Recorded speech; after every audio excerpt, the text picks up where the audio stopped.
बेतिया मोतिहारी के लइका हीरो हवसन। बेतिया मोतिहारी के लइका हीरो हवसन। फैशन फैशन मत देखाव न त टांगली हसन। फैशन फैशन मत देखाव न त टांगली हसन।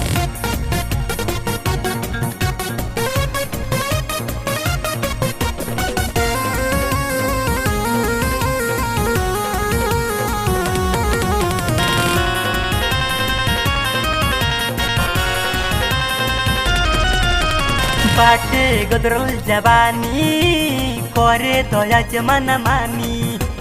ओइसे तू करबू ए रानी बन जाई कौनो कहानी। बाटे गदरल जवानी करे दया जमाना मानी। ओइसे जे करबू ए रानी बन जाई कोई कहानी। सारी के चलबू ओढ़नी कौनो फारती हसन। लसार के चलबू ओढ़नी कौनो फारती हसन। फैशन फैशन मत देखाव न त टांगली हसन। फैशन फैशन मत देखाव न त टांगली हसन।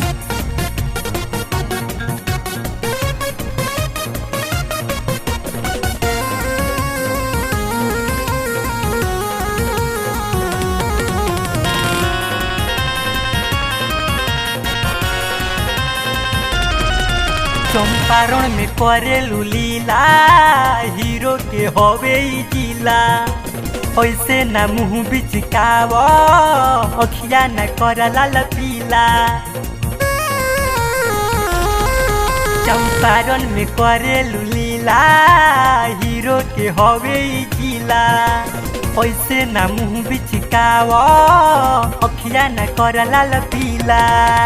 ओम परिका से दीवाना कहे फारती हसन। ओम परिका से दीवाना कहे फारती हसन। फैशन फैशन मत देखाव न त टांगली हसन। फैशन फैशन मत देखाव न त टांगली हसन।